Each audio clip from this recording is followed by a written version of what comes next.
not believe how long it took my mum to actually do this. My mum does like playing games, it's just usually games like this, that Crash lazy Bandicoot, farmer owes colourful us a power platform cell. games. Let's go talk to him. And the latest Facebook gaming phase. That's just about where it's going. Dude. Excellent, thank you. Ah, well done, my boy. You actually got those flea bags back into the pen. Now I can sleep in peace. Take this power cell for your trouble.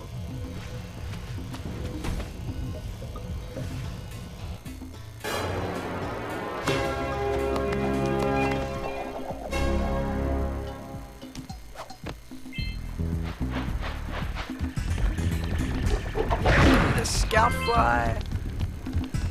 You would not believe how often I actually find myself unable to find the last scout fly in Sony Village. Really says something about my memory. Wow! Check out that funky sculpture sitting on the rocks over there. Whoa, funky sculpture it is. We'll have a look at that in a moment.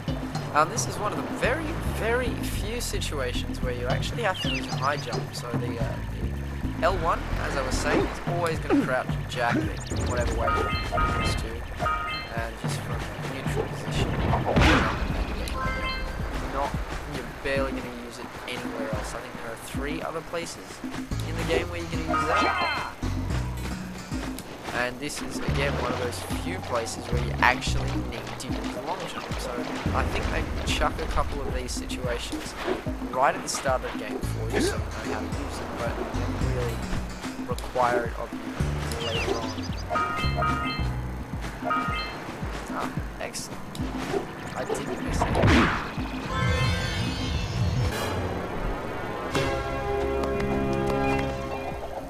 Jak and Daxter.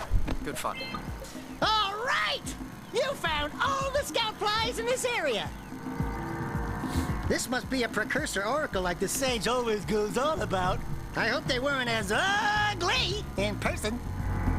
Who awakens the oracle? Wait, one of you has the light within. From before time, I have watched and waited for the true hero to return. Present to me 120 Precursor orbs for each power cell I contain.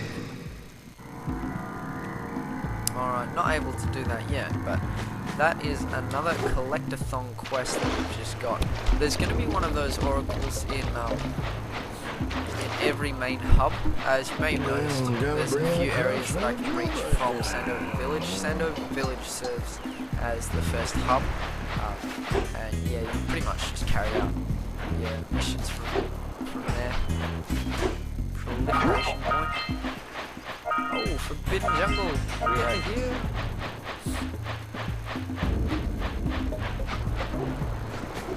Forbidden Jungle is pretty much what it says on the box. We now have a jungle to explore. This is one of the reasons I love this game. For a PlayStation 2, obviously it's not exactly ancient, but it is getting on. And the fact that a game like Jak and Daxter, one of the first PlayStation 2 games out, has visuals here that are just generally better than most of what you find on the market these days. It just says a lot about how much more importance can be placed in what you are rendering than how you are rendering it. If you give somebody a really beautiful jungle with lush colours to explore, it's going to do a lot more for your appreciation of the experience than giving yourself some grizzled dirt that is very well rendered. Just some advanced things you pick up through the game as well. Pressing square and then X does another jump. It's pretty cool.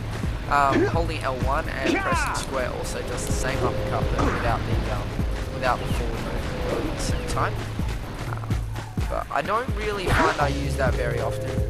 But it is cool when you find an excuse for it. It's also really good for stringing together some combos. Combos you're not really going to use because just about everything dies in one hit. But they are pretty cool for taking out lots of enemies at once.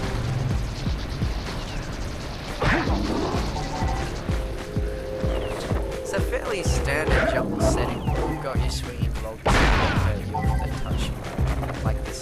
Oh, the pain. But yeah, I can't really say I've seen much in terms of level design that's particularly creative in the main part of the jungle area. I might see something in the jungle.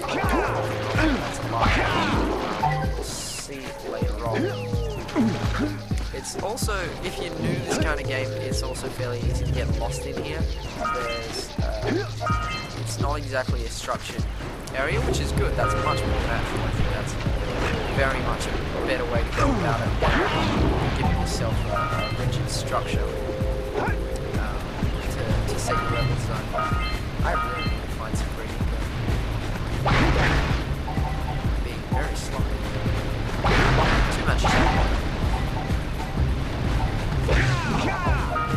Those vines, they're just going to keep coming back. There is very little point trying to properly kill them at the moment. Find out why later. Eco, give me green Eco. I don't particularly want to have to do this again. The penalties for dying in this game are almost nil. You don't lose a whole lot of progress. You'll be chucked to some unnamed, unmarked checkpoint in the area if you do die, and you don't lose anything beyond that, and there is no limited number of lives, so there's no game over scenario, which I kind of like. I know a lot of people will disagree with me on this in terms of game design, whether or not that's a good or bad thing. Excellent. Live. You watch, I'm just going to get hit in about 2 seconds and then fire those 50 green arrows. It will be hilarious.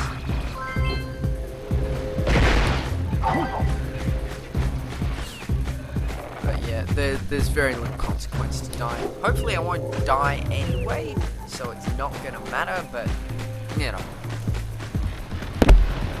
I will die eventually, but hopefully I don't do it too frequently. One of the most fun mini games. Let's enjoy it. What do you have in the basket? Nothing to talk about. Them monsters patrolling the ocean took a bite out of me fishing rig. And now they're gobbling up me catch. No matter what I try, I can't seem to catch a single fish in this river. Woo!